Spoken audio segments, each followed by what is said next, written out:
कथेचं नाव आहे डेंजरस इश्क भाग 17. डागाळलेला चंद्र आणि आरवीचं वेळ. बाबा, असं जुनून बेडवरून किंचाळून जागी झाली. तिचा हात हवेतच होता, जणू ती आपल्या वडिलांना वाचवायला धावली होती. पण डोळे उघडताच समोर फक्त ती शांत खोली होती. भूतकाळ विरला होता, पण डोळ्यातील पाणी थांबत नव्हतं.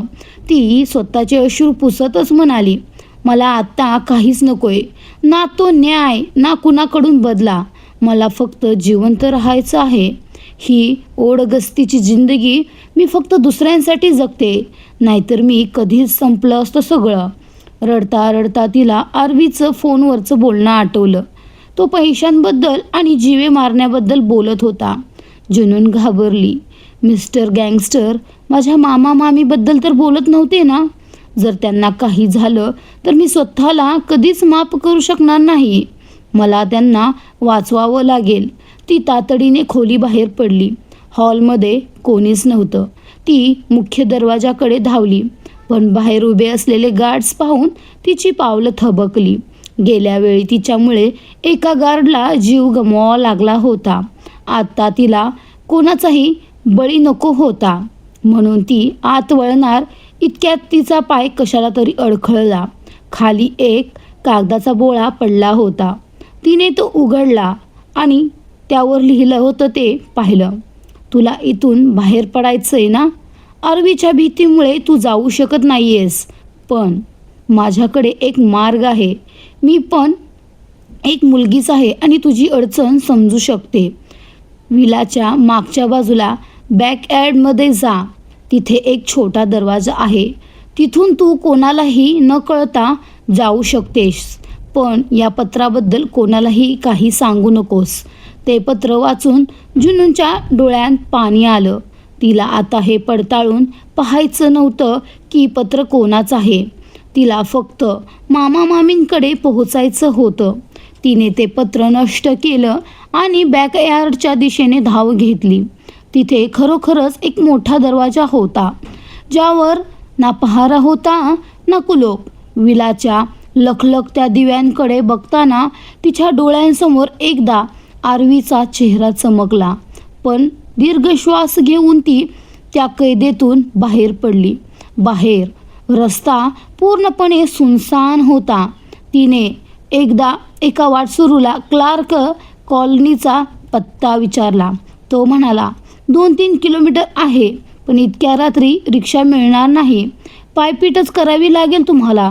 जुनून चालू लागली, पण तो रस्ता काळोखा आणि भयावह होता. बाजूला जंगल सुरू झालं होतं. विलापासून लांब आल्यावर तिला अचानक मागे पावलांचा आवाज ऐकू येऊ लागला. तिने वळून पाहिलं तर 4 मुलं तिच्याच दिशेने येत होती. जुनूनने वेग वाढवला तर त्या मुलांनीही वेग वाढवला. तिचं काळीज आता धडधडू लागलं होतं. तिने जीवाच्या आकांताने धावायला सुरुवात केली. तिला धावताना पाहून त्या नराधमांच्या चेहऱ्यावर सैतानी हसू आलं. धावून धावून तिचा श्वास फुलला होता. घसा कोरडा पडला होता. इतक्यात समोरून एका गाडीचे दिवे दिसले. ते लाईट्स तिच्या चेहऱ्यावर पडत होते. जुनून रस्त्याच्या मधोमध उभी राहिली आणि हातवारे करून गाडी थांबवण्याची विनंती करू लागली. गाडी तिच्या अगदी जवळ येऊन थांबली. जुनून सुटकेचा श्वास टाकत ड्रायव्हरच्या बाजूला गेली. पण दरवाजा उघडताच ती जागीच गोठली. गाडीतून दुसरा कोणी नाही तर वरून बाहेर आला. त्याने काल रात्रीसारखाच मास्क घातला होता, पण त्याच्या डोळ्यातील ती हिंस्र नजर पाहून जुनूनने त्याला क्षणात ओळखलं. वरून मिश्किलपणे म्हणाला, इथे कुठे चालली आहेस बाळा? काल रात्री मी वॉशरूममध्ये तुझी वाट पाहत होतो, पण तुला कोणीतरी तिथून पळवून नेलं. आता तू अशी कुठे धावतेस? तो तिच्या दिशेने पावलं टाकू लागला. जुनून मागे सरकू लागली. तिला आरवीचे शब्द आठवले. तो त्या हल्लेखोराचं स्केच बनवू इच्छित होता, पण तिनेच त्याला अडवलं होतं आणि आज तोच सैतान तिच्या समोर उभा होता. जुनून थरथरतच म्हणाली, बघ, प्लीज माझ्याजवळ येऊ नकोस. तू आधीच माझं आयुष्य उद्ध्वस्त केलं आहेस. आता तरी मला सोड. वरून आता जुनूनला पुन्हा त्या काळ रात्रीच्या नरकात ढकलणार का? आरवीला वेळेवर या सर्वाचा सुगावा लागेल का? तुम्हाला काय वाटतं? तर ते पाहूया आपण. मला पण काय वाटतं ते मला पण माहीत नाही. चला पाहू. आत्ता पुन्हा माझ्या मागे का लागला आहेस तू? जुनूनच्या या प्रश्नावर वरून अट्टहास करत म्हणाला, मग मी दुसरं काय करावं? तूच सांग ना बेबी. मी तुला आजवर कधी त्रास दिलाय का? 6 महिन्यांपूर्वी जे काही घडलं त्यानंतर तर मी तुला पूर्णपणे विसरलोच होतो. पण गेल्या काही दिवसांपासून तू माझी आठवण काढतेस. मग मला तर तुझ्याकडे यावंच लागेल ना. त्याचं हे नाटकी बोलणं ऐकून जुनून सुन्न झाली. वरून तिच्या दिशेने पावलं टाकत पुढे म्हणाला, तुला काय वाटतं? तू मला शिक्षा देशील? मला जेलमध्ये पाठवशील? माझ्याकडून बदला घेशील? जुनूनने तात्काळ नकारार्थी मान हलवली आणि थरथरत्या आवाजात म्हणाली, मी असा कोणताही विचार केलेला नाही. मी असं काहीही करणार नाही. मी तुझ्याबद्दल कोणाला काहीही सांगितलं सुद्धा नाही आहे. वरून लगेच ओरडला, अजून कोणाला सांगितलं नाही आहेस? पण तुझ्या डोक्यात तर हेच चाललंय ना. तू माझ्याबद्दल तुझ्या बॉयफ्रेंडला सांगणार आहेस ना. बॉयफ्रेंड हा शब्द ऐकून जुनून अजूनच चकित झाली. ती म्हणाली, माझा कोणीही बॉयफ्रेंड नाही आहे. वरून पुन्हा हसून म्हणाला, तू मला वेडं बनवतेस का? मला माहीत नाही आहे का तुझा बॉयफ्रेंड कोण आहे ते? तो आरवी आहे ना तुझा बॉयफ्रेंड. तुला काय वाटतं तू एका गँगस्टरची गर्लफ्रेंड बनशील? बेबी, गँगस्टरला गर्लफ्रेंड नसते, फक्त मिस्ट्रेस असते. आणि तसंही तू गर्लफ्रेंड बनायच्या लायकीची नाही आहेस. जर तुला मिस्ट्रेस बनायचंच असेल तर तू माझी मिस्ट्रेस का बनत नाहीस? असं त्याचं ते बोलणं ऐकून असं तो बोलून जुनूनच्या अगदी जवळ आला आणि त्याने तिच्या खांद्यावर हात ठेवला. जुनून पूर्णपणे शहारली. तिने आजूबाजूला पाहिलं तर तिथे फक्त घनदाट जंगल होतं. दूर दूरपर्यंत कोणीही माणूस दिसत नव्हता.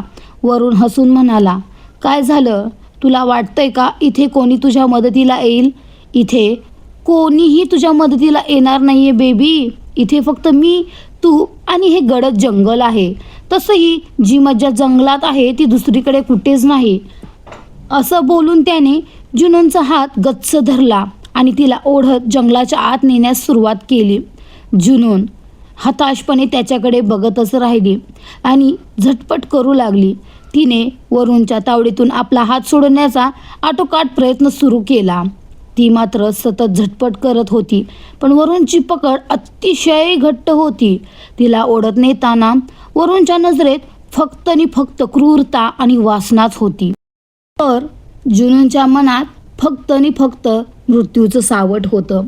आरवीला जुनून बेपत्ता झाल्याचं कधी समजेल आणि वरून पुन्हा एकदा आपल्या क्रूरतेची सीमा ओलांडणार का?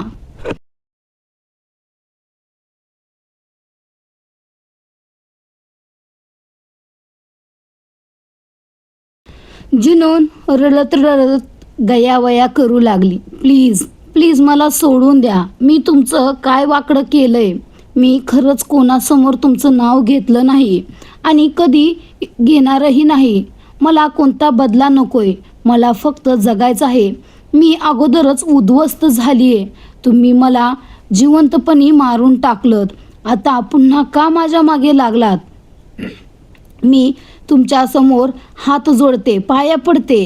तुमच्यामुळे मी माझं सगळं गमावलंय. आत्ता माझ्याकडे गमावण्यासारखं काहीच नाही आहे. प्लीज प्लीज मला सोडा.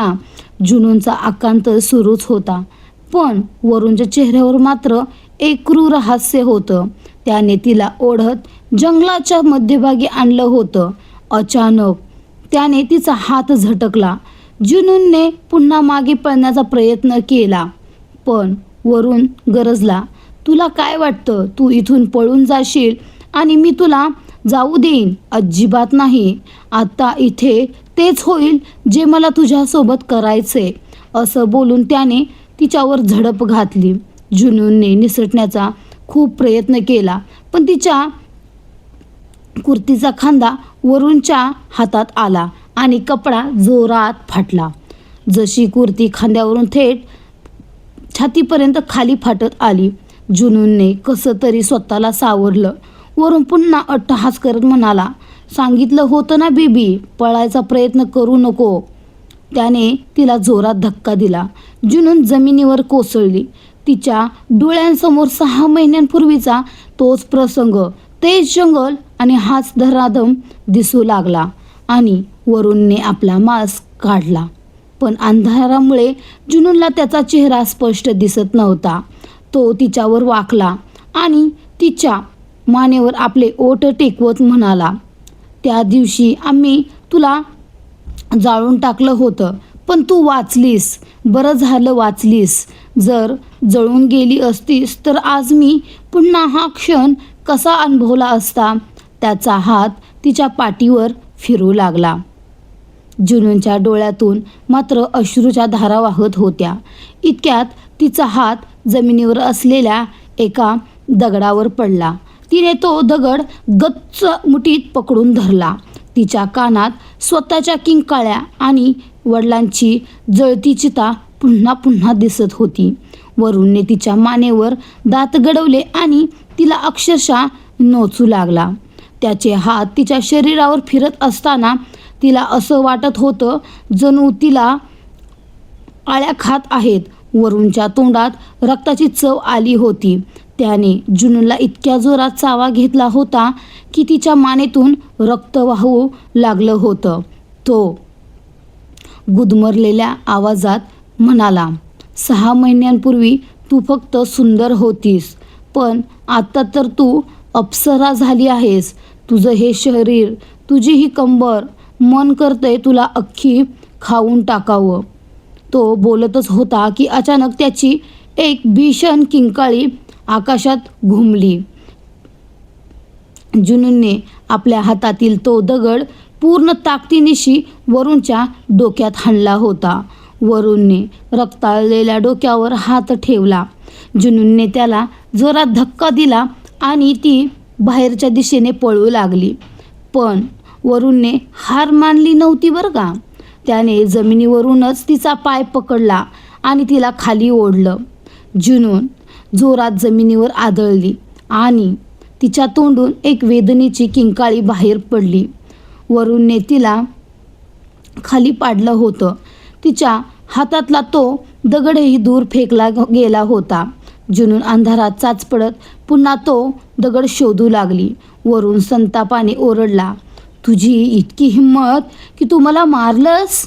त्याने तिच्यावर झोकून देत तिच्या गालावर एक सनसनी थप्पड लगावली. जुनूनने त्याला पुन्हा धक्का दिला. डोक्याला जखम झाल्यामुळे वरून आता थोडा कमजोर पडला होता. जुनून पुन्हा उठण्याचा प्रयत्न करू लागली, कारण हा तिच्या जीवन मरणाचा प्रश्न होता. तिला मरण मंजूर होतं, पण या सैतानाचा स्पर्श पुन्हा नको होता. वरूणने पुन्हा तिचा पाय पकडून तिला ओढलं, पण यावेळी जुनूनच्या हातात तोच ओला दगड लागला होता, जो तिने मगाशी वरूणच्या डोक्यात मारला होता. तो दगड रक्ताने माखलेला होता हे तिला स्पर्शाने समजलं होतं. आणि आता तिच्या मनात एकच विचार होता, एक तर या सैतान, नाहीतर मी. आर्या पार असंच तिच्या डोक्यात फिरू लागलं होतं. जुनून यावेळी वरूणचा जीव घेईल का, की वरून पुन्हा तिला आपल्या जाळ्यात ओढेल. आणि वरूणच्या डोक्यातून रक्ताच्या धारा वाहत होत्या. अंधारामुळे जुनूनला त्याचं तोंड दिसत नव्हतं, पण जखम खोल आहे हे मात्र तिला जाणवलं होतं. तिने पुन्हा एकदा तो दगड उगारला आणि पूर्ण ताकदीनिशी वरूणच्या डोक्यात जिथे जखम झाली होती तिथेच प्रहार केला. वरून वेदनेने अक्षरशः विवळला. त्याचा घाव अजूनच खोल झाला होता.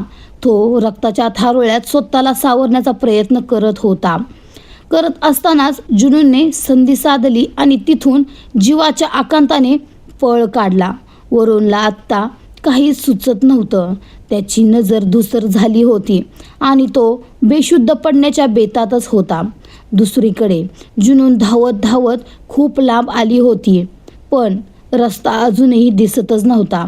मागे कोणी येतंय का हे पाहण्यासाठी तिने वळून पाहिलं, पण पावलांचा आवाज ऐकू येतच नव्हता. तिने उरली सुरली हिंमत एकवटली आणि रस्त्याच्या कडेला पोहोचली. तिचे पाय आता साथ देत नव्हते. शरीरातील शक्ती आता पूर्णपणे संपलेली होती. ती चालत असतानाच अचानक एका व्यक्तीच्या छातीवर जाऊन धडकली. तिला वाटलं तो वरूनच आहे, पण ती स्वतःला सावरण्याआधीच त्याच्या मिठीत बेशुद्ध होऊन कोसळली. तो व्यक्ती दुसरा कोणी नसून साक्षात आरवी होता. तो तिला विलामध्ये शोधत होता आणि जेव्हा त्याला कळलं की ती बॅक गेटने बाहेर पडली तेव्हा तो तडक त्याच मार्गावर आला होता. त्याने तिला कडेवर उचललं आणि गाडीकडे धावला. तिच्या गालावर हात फिरवत तो काळजीत म्हणाला, जानम, डोळे उघड. तुला किती वेळा सांगितलं होतं बाहेर जाऊ नकोस, पण तू माझं कधीच ऐकलंच नाहीस. आरवीचा चेहरा चिंतेने ग्रासला होता. तिची अवस्था पाहून त्याच्या अंगावर काटा आला होता. त्याने लगेच अव्वलला फोन केला. फोन करून सगळी परिस्थिती सांगितली आणि तिला घेऊन ब्लॅक मून विलामध्ये निघाला. काही वेळातच आरवीने जुनूनला आपल्या खोलीत आणून बेडवर झोपवलं. तिच्या चेहऱ्यावर पाण्याचे हबके मारताच तिने डोळे उघडले. समोर आरवीला पाहून ती खूप सुकावली की घाबरली हे तिलाच कळत नव्हतं.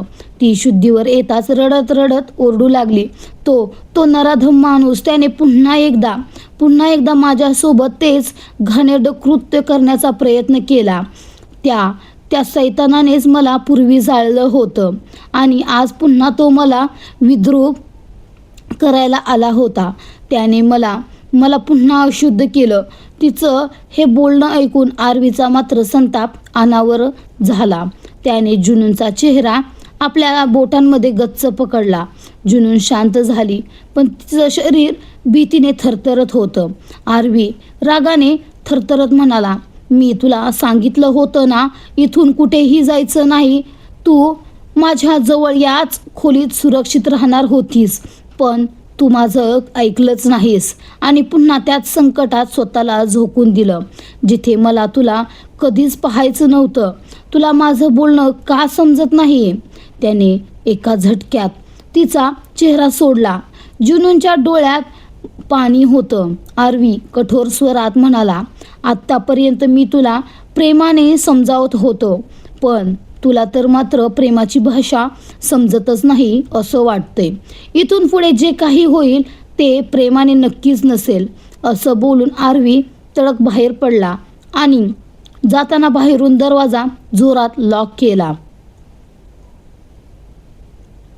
जुनून धावत दरवाजापाशी गेली. तिने दरवाजा खेचला, पण तो उघडला नाही. प्लीज मिस्टर गँगसर, दरवाजा उघडा, मला इथे राहायचं नाहीये, ती ओरडत होती. पण बाहेर आरवीच्या पावलांचा आवाजही येईनासा झाला होता. ती दरवाजाला टेकून खाली जमिनीवर बसली. थोड्या वेळापूर्वी जंगलात जे काही घडलं ते आठवून तिचा थरकाप उडाला होता. वरूनचे शब्द तिच्या कानात घुमत होते. का? तो पुन्हा माझ्या मागे का लागलाय? मी इथे आहे हे त्याला कसं कळलं? त्याने माझं आयुष्य संपवलं. आता त्याला अजून काय हवंय? रडता रडता तिची नजर अचानक स्वतःच्या हातावर गेली. हातावर लागलेलं रक्त पाहून तिचे डोळे विस्पारले. ती भीतीने ओरडली, हे काय? मी त्याचा खून केला का? जुनूनच्या हातून खरोखरच वरूनचा अंत झाला का? आरवी आता कोणतं कठोर पाऊल उचलेल? तर काय वाटतंय मला पण माहीत नाही. चला पाहू. मी काय केलं हे? मी त्याला मारून टाकलं का? मी त्याचा जीव घेतला का? जुनूनचे श्वास तिच्या गळ्यात अडकले होते. ती खूप घाबरली होती. हातावरचं ते गरम रक्त पाहून तिचं हृदय जोरजोरात भीतीने धडधडू लागलं. दुसरीकडे आरवी त्याच जंगलात पोहोचला होता जिथे जुनून त्याला सापडली होती. अव्वल आधीच तिथे आपल्या माणसांसह पोहोचला होता आणि ज्या ठिकाणी वरुणने जुनूनला खेचलं होतं तिथे शोध मोहीम सुरू झाली होती. तिथे एक रक्ताने माखलेला मोठा दगड पडला होता आणि जमिनीवर रक्ताचे ताजे डाग होते, पण तो नराधम तिथे नव्हता. आरवी संतापाने ओरडला, "कुठे आहे तो?" अव्वल म्हणाला, "कदाचित पळून गेला असावा." हे ऐकताच आरवीने अव्वलची गचांडी धरली आणि ओरडला, "5 मिनिटात तू इथे आलास, मग तो पळालाच कसा? मला तो दरिंदा जिवंत हवाय. त्याला मी 1000 वेळा मरण देईन. जोपर्यंत माझी जानम स्वतःच्या हाताने त्याला संपवत नाही तोपर्यंत मी त्याला मरू देणार नाही." आरवी रागाने अक्षरशः थरथरत होता. आरवीने टॉर्च घेऊन स्वतः शोध सुरू केला. त्याचं लक्ष त्या रक्ताळलेल्या दगडाकडे गेलं. त्याला समजलं की जुनूनने याच दगडाने त्याच्यावर वार केलाय. आरवीने तो दगड बाजूला सारला तेव्हा त्याच्या डोळ्यात चमक आली. दगडाखाली हिऱ्याचा एक तुकडा पडला होता. तो एखाद्या महागड्या दागिन्यातला भाग असावा असा होता. आरवीने तो हिरा हातात घेतला आणि त्याचे डोळे विस्पारले. तो कोणताही साधा हिरा नव्हता. तो काही साधा हिरा नव्हता. तो स्मगल डायमंड होता, जो फक्त मोठ्या मोठ्या स्मगलर्सकडेच मिळतो. अव्वल जवळ आला आणि म्हणाला, "हा हिरा तर फक्त आपणच स्मगलरकडेच असतो ना? आपण याची तस्करी करतो आणि नंतर त्याचे छोटे तुकडे करून बाजारात विकतो, पण हा कच्चा तुकडा स्टोर्समध्ये मिळत नाही." आरवीच्या चेहऱ्यावर एक क्रूर हास्य आलं. "म्हणजे जानमचा गुन्हेगार कोणी सामान्य माणूस नाहीये. माझ्या इलाक्यात राहून माझ्या जानमला हात लावण्याची गुस्ताखी कोणी केली आहे हे आता मला बघावंच लागेल. हा तोच माणूस आहे ज्याने आधी तिच्यावर हल्ला केला होता. तो आता घाबरलाय, म्हणूनच पुन्हा तिला संपवायचा प्रयत्न करतोय. पण यावेळी मी त्याला सोडणार नाही." आरवी तडकविल्यामध्ये परतला. त्याने आपल्या खोलीचं लॉक उघडलं, पण दरवाजा उघडतच नव्हता.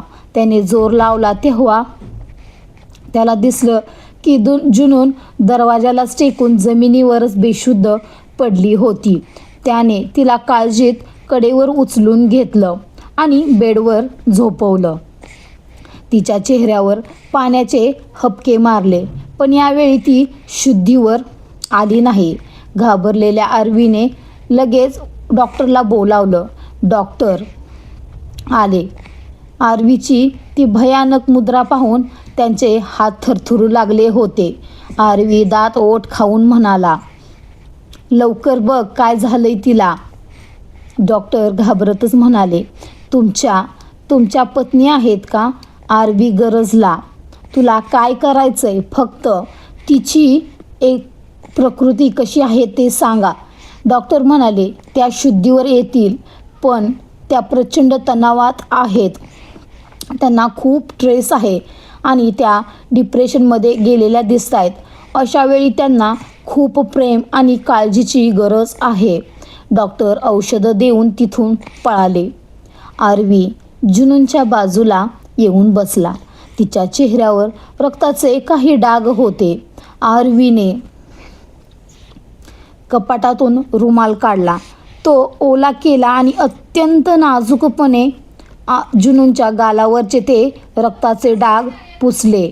तो तिच्या केसातून हात फिरवत लागला. जुनून किती मोठ्या मानसिक धक्क्यातून, त्या ट्रॉमामधून जात आहे हे तिला बघूनच कळत होतं. तिला आता फक्त प्रेमाची गरज होती. थोड्या वेळाने जुनूनने डोळे उघडले तर समोर आरवी अगदी तिच्या जवळ बसलेला तिला दिसला. आरवी आता त्या स्मगल वरूनपर्यंत पोहोचू शकेल का? जुनूनचा हा भयानक ट्रॉमा तिला आरवीच्या जवळ नेईल की दूर ढकलून देईल? तर चला पाहूया. आरवीला समोर पाहताच जुनून दचकली. आरवी तिच्याकडे रोखून बघून म्हणाला, काय झालं? इतकी का घाबरतेस? तुला नाही वाटत तू काही जास्तच घाबरतेस? ज्यांना घाबरायला नको त्यांनाही तू घाबरतेस. जुनून त्याच्या बोलण्याचा अर्थ समजायचा प्रयत्न करत होती. आरवी हसून म्हणाला, तसं आज मला तुझा अभिमान वाटतोय जानम. जुनूनने आश्चर्याने विचारलं, म्हणजे? आरवी म्हणाला, त्या दगडाने त्याला मारलंस ना तू? हे ऐकून जुनूनचे डोळे विस्फारले. तुम्हाला कसं कळलं? आरवी हसून म्हणाला, असं काही आहे का जे मला माहीत नसतं? फक्त त्या नराधमाचं नाव आणि पत्ता सोडून, पण काळजी नको करूस, तेही मी लवकरच शोधून काढीन. असं बोलून त्याने साईड टेबलवरून औषधं आणि पाण्याचा ग्लास घेतला. त्याने औषधं जुनून समोर धरली. तेव्हा तिने विचारलं, ही औषधं कसली आहेत? आरवी ओरडला, तुला संशय येतोय माझ्यावर? जुनून म्हणाली, नाही, पण मला प्रश्न विचारण्याचा अधिकार तर आहे ना? आरवी उपहासाने म्हणाला, हा अधिकार मी तुला देणार नाही. मला प्रश्न विचारणारे लोक अजिबात आवडत नाहीत आणि आपल्यात वाद व्हावा असं तुला वाटत नाही.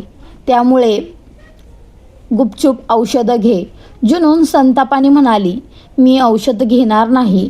मी ठरवले की मी इथून जाणार. आरवी हसून म्हणाला, आणि मी तुला जाऊ देईन.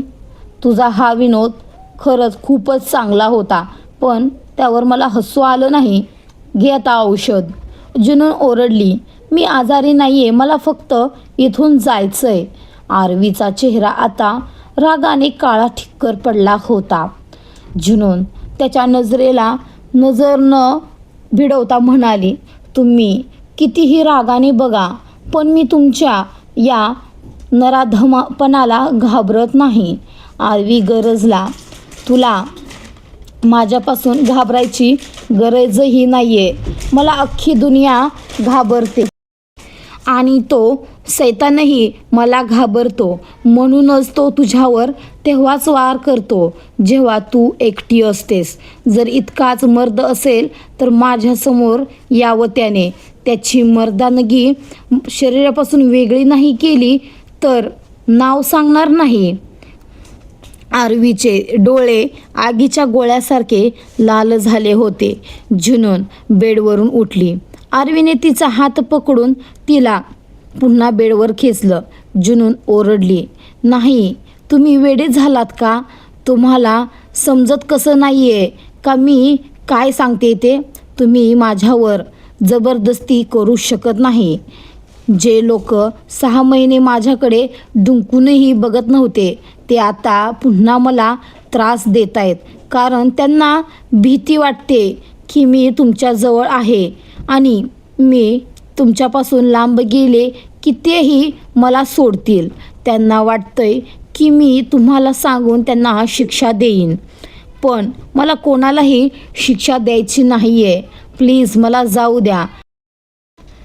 मला एका गँगस्टरसोबत कोणतंही नातं ठेवायचं नाही आहे. असं म्हणत तिने आरवी समोर हात जोडले. आरवी फक्त एकच वाक्य बोलला, औषधं घे.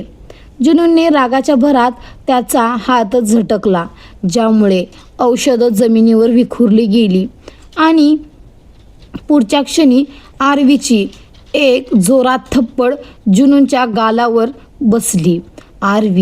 आरवीने जुनूनला मारलेली ही दुसरी थप्पड होती. जुनूनच्या ओठातून रक्त वाहू लागलं. ती बेडवर कोसळली होती आणि आरवीने आपला पाय बेडवर ठेवला आणि तिचे केस आपल्या हाताच्या मुठीत गच्च पकडले. जुनून मात्र खूप घाबरली. आरवीचा हा अवतार तिने कधीच पाहिला नव्हता. आरवी तिच्या डोळ्यात डोळे टाकून म्हणाला, बरोबर बोललीस तू. मी वेडा आहे, खूप वेडा. आणि मला वाटतं की तू हे माझं वेड पाहू नयेस, पण तू ऐकतच नाहीस. आता सांग, औषध घेणार की माझा अजून राग बघायचा आहे? तू काहीही कर, औषधं तर तुला घ्यावंच लागेल. जेव्हा कोणी माझ्या शब्दाबाहेर जातं ना, तेव्हा समोरच्याचा जीव घेतानाही मी मागे पुढे पाहत नाही. त्याचा आवाज अत्यंत भयानक झाला होता.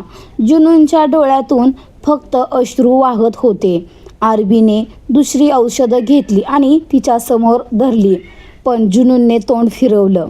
आरवी हसून म्हणाला, तुझ्या या जिद्दीने सिद्ध केलं की तू एका गँगस्टरचीच वेळ आहेस. त्याने तिचे गाल आपल्या एका हाताने इतके गच्च धरले की तिचे ओठ उघडले गेले. त्याने औषधं तिच्या तोंडात टाकली. औषधं खूप कडू होतं. जुनूनला पाणी हवं होतं, पण आरवी पाणी देणार नव्हता. तो म्हणाला, ही तुझी शिक्षा आहे. पाणी तर अजिबात मिळणार नाही, पण तुझ्या ओठांमधला कडूपणा आणि तहान घालवण्यासाठी माझ्याकडे दुसरं काहीतरी आहे. असं म्हणत त्याने आपले ओठ तिच्या ओठांवर ठेवले आणि तिला अत्यंत पॅशनेटली आणि हिंसकपणे किस करू लागला. ते कडू औषध त्यांच्या श्वासांमध्ये विरघळत होतं. थोड्या वेळाने त्याने आपले ओठ बाजूला घेतले. जुनून त्याच्याकडे सुन्न होऊन पाहतच राहिली. आरवीने तिला आपल्या कडेवर उचललं. जुनून रागाने म्हणाली, आता काय करताय तुम्ही? आरवी म्हणाला, त्याने तुला स्पर्श केला होता ना, म्हणूनच तू त्याचं डोकं फोडलंस. आता त्याचे हात तोडायला मी सध्या तिथे नाहीये. पण आरवी आता जुनूनला घेऊन कुठे चालला आहे? वरुणचा जीव वाचेल की तो आरवीच्या हाती लागेल, पण त्याच्या हातांचा स्पर्श तुझ्या शरीरावरून पुसून तर टाकायलाच हवं लागेल ना. असं म्हणत आरवी जुनूनला ओढत वॉशरूमच्या दिशेने घेऊन गेला. पूर्वी वॉशरूममध्ये जे काही घडलं होतं ते आठवून जुनूनचे श्वासच अडकले. ती संतापाने म्हणाली, मला आंघोळ करायची आहे ना, ती मी स्वतः करून घेईन. तुम्हाला वारंवार मला शॉवर देण्याची गरज नाहीये. सोडा मला, मी काही लहान मूल नाहीये. आरवी काहीच बोलला नाही. फक्त त्याच्या चेहऱ्यावर एक डेव्हिल धोकादायक हसू होतं. त्याने तिला बाथटबजवळ नेलं आणि स्वतःही तिच्यासोबत त्या बाथटबमध्ये उतरला. जुनूनने त्याच्या छातीवर हात ठेवून त्याला दूर ढकलण्याचा प्रयत्न केला, पण आरवी तिच्याकडे बघतच म्हणाला, आज मी तुला विचारणार नाही की त्याने तुला कुठे स्पर्श केला. जुनून गोंधळली आणि म्हणाली, काय अर्थ आहे याचा? आरवी फक्त हसला आणि पुढच्या क्षणी बाथटबमध्ये पाणी भरू लागलं. काही वेळाने जुनूनने आपले डोळे गच्च मिटून घेतले.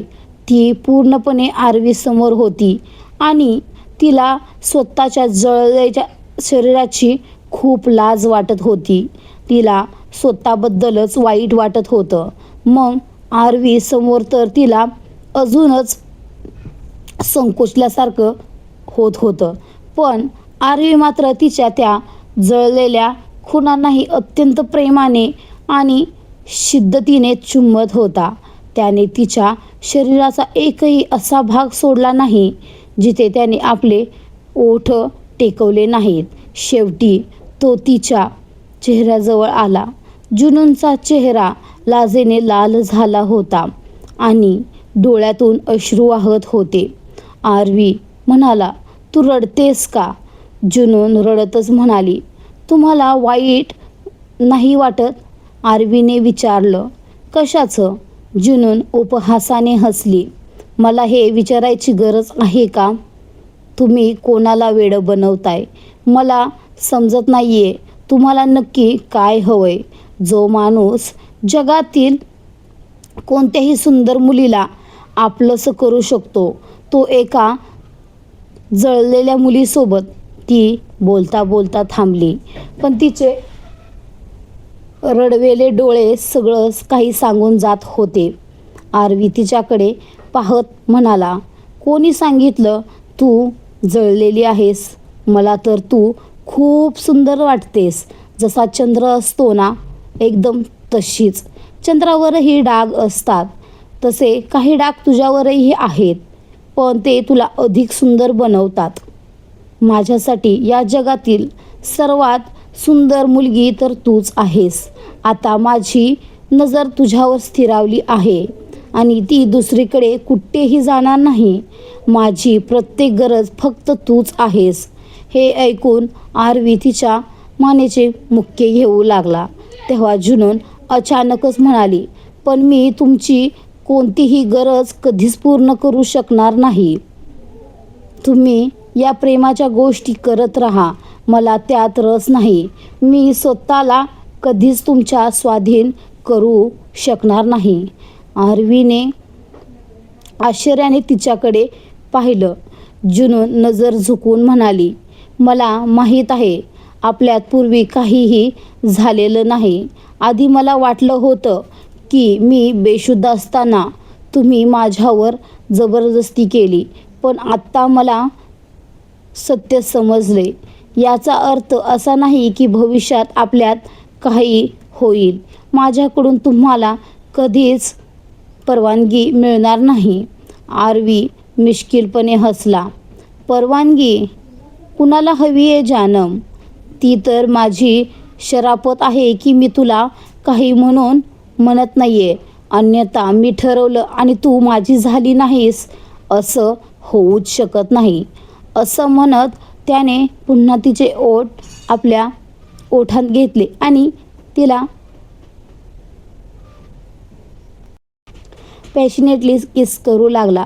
काही वेळाने त्याने तिला टॉवेलमध्ये गुंडाळून वॉशरूम बाहेर आणलं. आरवीचं हे प्रेम जुनूनचा द्वेष संपवू शकेल का? वरून पुन्हा एकदा त्यांच्या आयुष्यात वादळ आणणार का? काय वाटतं तुम्हाला? कथा कशी वाटते कमेंटमध्ये सांगायला विसरू नका. आणि प्लीज कथा वाचून पळून जाऊ नका. कमेंट करा, थोडे छोटे छोटे इमोजीस तर द्या. आनंद होतो तुमच्या कमेंट जास्त आले की. आणि मी डेली भाग टाकण्याचा प्रयत्न करते, थोडं जमत नाही आहे, तरी पण मी जास्तीत जास्त मोठा भाग टाकून लवकरात लवकर तुमच्या इच्छा पूर्ण करते. धन्यवाद. भेटू लवकर एका नवीन भागासह. बाय.